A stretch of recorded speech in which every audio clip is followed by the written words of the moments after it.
Today we're going to do an oil change on the 2011 Chrysler 300 5.7 Hemi. Alright, first thing we're going to do is going to go ahead and loosen up this oil cap and just put it to the side. Just in a nice safe location where it doesn't fall. Alright, what we're going to do next is lift up the vehicle. I'm at work, so I'm using the lift. So I have my vehicle nice and lifted. We have this cowl here, this little panel, splash guard. We're going to remove, it looks like it's a size 10.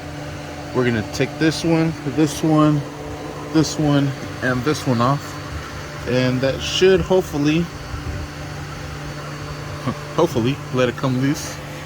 We'll start off over in the front first, and we'll drive that out and drive the next one out, and then we'll move on to the rears. Once you have those removed, just set them over to the side, and it looks like our panel's going to come off. We'll just slide it back out towards the transmission and just sit it down. Now that exposes our oil filter and our drain plug. So we'll start off with the drain plug.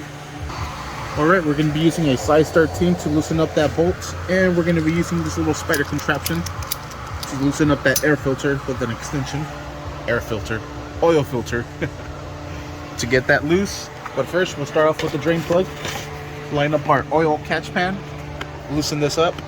Want to have a rag ready, and then just move the pan accordingly as the stream is going.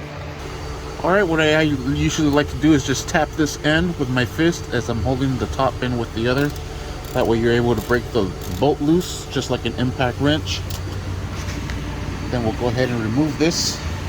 I'm going to use both hands because I'm going to pick this oil catch pan up so I can catch it and then drop it on the floor and move it accordingly. Alright, and there it goes, and this is the perfect time to clean up this bolt.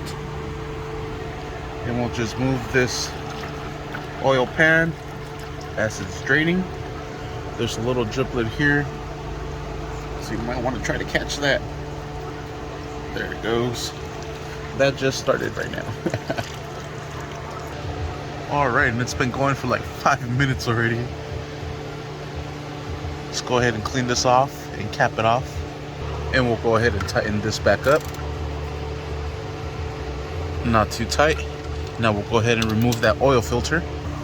Alright, now line up your oil catch pan with the oil filter, and we'll use our little spider contraption to remove that. I'm going to go ahead and use both hands, and this is basically how you use it. And you turn it, but I'm going to need both hands. Once you have that loose, just go ahead and open it little by little, and it's going to start draining out. Maybe, probably not. We'll just go ahead and take it off, and then we'll drain it right into, there it goes, into the oil pan. Now we'll go ahead and wait for it to do its thing, and then we'll finish it off by taking it off and pouring it completely out. Alright, and there it is. I'm just using a rag so I can grip it and just pour it out. Now we'll go ahead and clean our surface and install our new filter. Alright, this calls for an S2 oil filter, and what we're going to do is we're going to fill it up with oil. Alright, we're going to just go ahead and pour oil into the filter.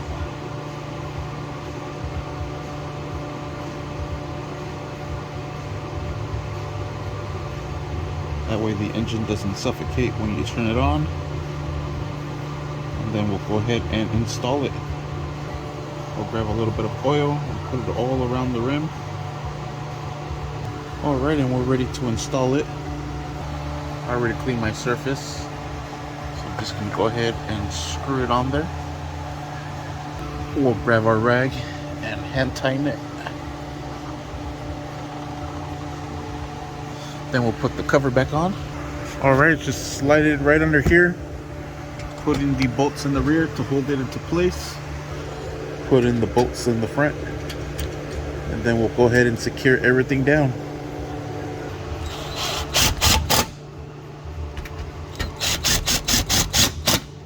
Alright, we're ready to bring down the car and add oil to the engine.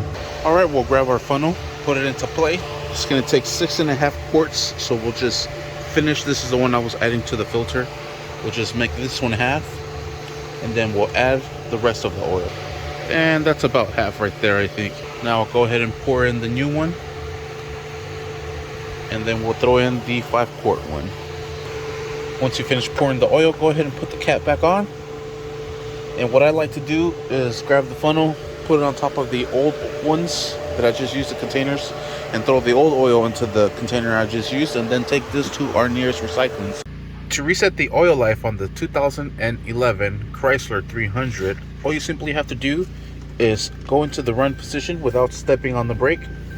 Now once there, we're going to go ahead and press on the gas pedal and release it 3 times. And that right there will reset the oil life. We'll go ahead and turn off the vehicle, press the brake, then turn on the vehicle, and you have no more service engine oil life on the display board. Thank you for watching. Please like and subscribe.